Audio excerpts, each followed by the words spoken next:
Hello student,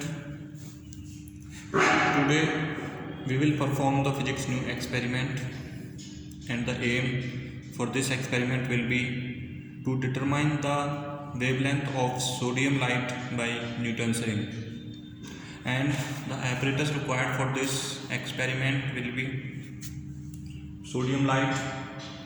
It's a monochromatic source of light, and Newton's ring setup. Okay, see the setup. This one is the convex lens. This one is the glass plate. ये आपको 45 के angle पे set करके रखनी है. First of all the light passes through this lens and then falls on this glass plate जो आपने 45 के एंगल पे सेट करके रखी है, and then reflected to here. यहाँ पे आपका प्लेनो कॉन्वेक्स लेंस लगा हुआ है और एक प्लेन ग्लास प्लेट लगा हुआ है. Okay, see the diagram for this. ये आपका sodium lamp source of light हो गया. यहाँ पे लेंस लगा हुआ है आपका. ये ग्लास प्लेट आपकी जो 45 के एंगल पे आपको रखनी है.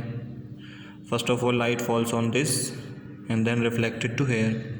प्लेनो कॉन्वेक्स रखा हुआ है यहाँ पे, plano convex lens and plane glass plate रखी हुई है. ओके, तो आपकी जो न्यूटन्स रिंग होती हैं वो इसके अंदर बनती हैं. Okay, this one is the traveling microscope. This is the eyepiece.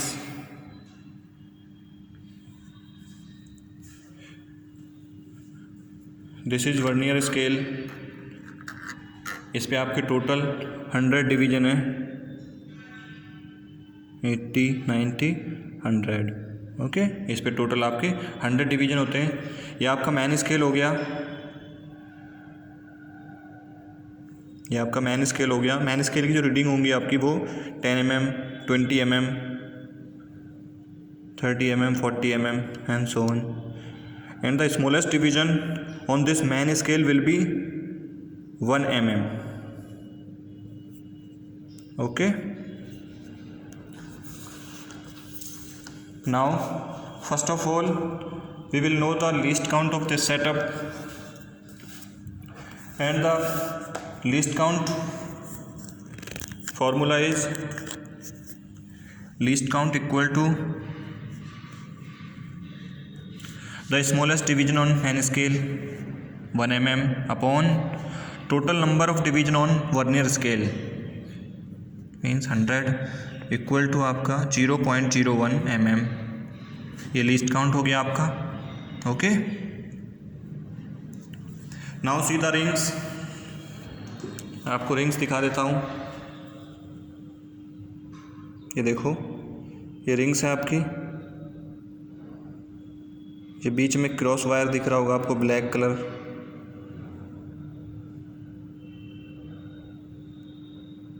ये आपकी रिंग्स हैं. ओके, बीच में एक स्पॉट, डार्क स्पॉट है. उसके बाद एक ब्राइट रिंग, एक डार्क रिंग, एक ब्राइट रिंग, एक डार्क रिंग. ठीक है, और एक क्रॉस वायर दिख रहा होगा. ओके, ये देखो इस तरीके से बन के आती हैं. ये आपका बीच में डार्क पॉइंट हो गया. उसके बाद ये रिंग्स होती हैं आपकी इस तरीके से. ठीक है, ये आपका एक क्रॉस वायर लगा हुआ है इसमें. ओके, इसमें एक डार्क और एक ब्राइट रिंग्स बन के आती हैं. ओके, तो आपको देखो करना क्या है. अब ये क्रॉस वायर आपको इस रिंग के ब्राइट और डार्क कहीं पे भी इस ब्राइट के या फिर डार्क के इनसाइड या आउटसाइड एज पे आपको लेके आना है. ओके, और आपको रीडिंग्स रीड करनी है. मैं देखो दिखा देता हूँ आपको किस तरीके से. ये आपका जो क्रॉस वायर होगा देखो मूव कर रहा है. इसके लिए आपको क्या करना है, ये राइट में कर रहा है, अब ये लेफ़्ट में कर रहा है. इसके लिए आपको क्या करना है, ये वर्नियर स्केल को आप रोटेट करेंगे. ओके, जब इस तरीके से रोटेट करेंगे राइट साइड तो ये आपका देखो लेफ़्ट में मूव कर रहा है. और रिवर्स आप इसे रोटेट करेंगे तो ये रिवर्स, तो ये राइट में मूव कर रहा है। ओके, तो देन आपको क्या करना है, आपको करना क्या है, ये रिंग्स, ये जो आपका क्रॉस वायर लगा हुआ है ये आपको फर्स्ट रिंग पे लेके आना है, फर्स्ट रिंग पे लेके आना है। उसके बाद आप क्या करेंगे, इसकी रीडिंग रीड करेंगे। देखो मैं बता देता हूँ किस तरीके से आपको रीडिंग, ये आपका मार्क लगा हुआ है, ये मार्क के सामने जो भी रीडिंग होगी वो मेन स्केल रीडिंग होगी। इस तरीके से वर्नियर स्केल पे देखो एक मार्क लगा हुआ है, जीरो, जीरो के सामने मार्क है, इसके सामने जो भी रीडिंग होगी वो वर्नियर स्केल की रीडिंग होगी। तो आपको दोनों पढ़नी है। उसके बाद देखो रीडिंग जो निकल के आती है वो आती है आपकी main scale reading plus vernier scale reading into least count, ये आपकी रीडिंग आ गई। अब उसके बाद आपको क्या करना है, ये अभी मैंने जैसे फर्स्ट रिंग के लिए किया है, अब आप इसे सेकंड रिंग के लिए कर लेंगे, फिर थर्ड रिंग के लिए। तो इस तरीके से आपको एटलीस्ट 8 to 10 रिंग्स के लिए ये रीडिंग निकालना है। ओके, आपको ये राइट हैंड पे भी जाना है, लेकिन आप पहले ए की तरफ रीड कर लेंगे, उसके बाद जैसे लेफ़्ट साइड में मूव कर रीड कर लिया हमने अभी, उसके बाद इसे राइट साइड लेके आएंगे। ये आपका राइट साइड हो गया, ये फर्स्ट रिंग के लिए हो गया, फिर सेकंड रिंग के लिए। इस तरीके से आप 8 रिंग्स के लिए, 8 रिंग्स इस तरफ राइट साइड में और 8 रिंग्स लेफ़्ट साइड में। तो ये आपका लेफ़्ट साइड के लिए हो गई। सेम राइट साइड के लिए main scale reading plus vernier scale reading और इनटू लीस्ट काउंट। ओके, देखो इस तरीके से आपकी एक ऑब्जर्वेशन टेबल होगी, वो इस तरीके से बन के आएगी। माइक्रोमीटर की रीडिंग हो गई लेफ़्ट साइड में, राइट साइड में। ओके, ये सपोज ए, ये बी। तो आपको उसके बाद करना क्या है, इन दोनों का डिफरेंस करके आपको मीन डायमीटर निकालना है। ओके, इन दोनों का डिफरेंस करेंगे आप, लेफ़्ट का और राइट का, ए माइनस बी, और डायमीटर निकाल लेंगे रिंग्स का। ओके, उसके बाद इस डायमीटर का आप स्क्वायर कर देंगे। ठीक है, तो ये आपके स्क्वायर आ जाएंगे यहाँ पे। ओके ना, उसके बाद हमें क्या करना है, उसके बाद हमको क्या करना है,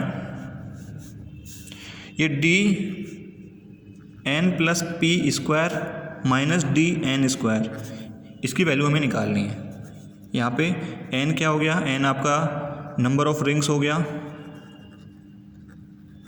ओके, नंबर ऑफ रिंग्स हो गया।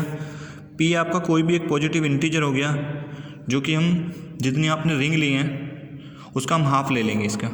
ठीक है, 8 है जैसे, तो हम इसको 4 ले लेंगे। अब देखो यहाँ पे जैसे ये number of rings, first ring के लिए जो वैल्यू हो गई वो डी 1 + 4 5, 1 + 4 = 5, यानी कि D 5 square minus D 1 square. इस तरीके से D 6 square minus D 2 square और D 7 square minus D 3 square और D 8 square minus D 4 square. यहाँ से ये 4 वैल्यू निकल के आ जाएंगी। ओके, ये डायमीटर ऑफ फिफ्थ रिंग का जो स्क्वायर था उसमें से हम डायमीटर, जो फर्स्ट रिंग का डायमीटर है उसके स्क्वायर को डिफरेंस कर लेंगे। फिर इस तरीके से 6 को 2 से कर लेंगे, 7 को 3 से कर लेंगे, 8 को 4 से कर लेंगे। अब उसके बाद ये 4 रीडिंग का क्या करेंगे, हम मीन निकाल लेंगे। ठीक है, देखो इस तरीके से ये टेबल है आपकी, डी एन प्लस पी का square minus D N square, यहाँ से इसकी वैल्यू निकाल लेंगे। ओके, उसके बाद इसका मीन निकाल लेंगे। पी की वैल्यू ये 4 हो गई, आपने 4 लिया है। ओके, नाउ हमको फॉर्मूला यूज करना है यहाँ पे, lambda equal to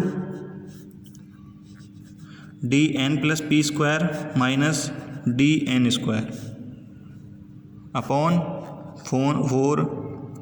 4 P R.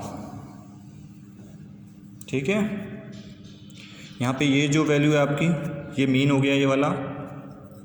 ठीक है, 4 पी कांस्टेंट है आपका 4 आर की जो वैल्यू है वो हो गया आपका radius of curvature of the plano convex lens, okay, जो कि आपको 2 मीटर लेना है, ठीक है, 2 मीटर लेना है।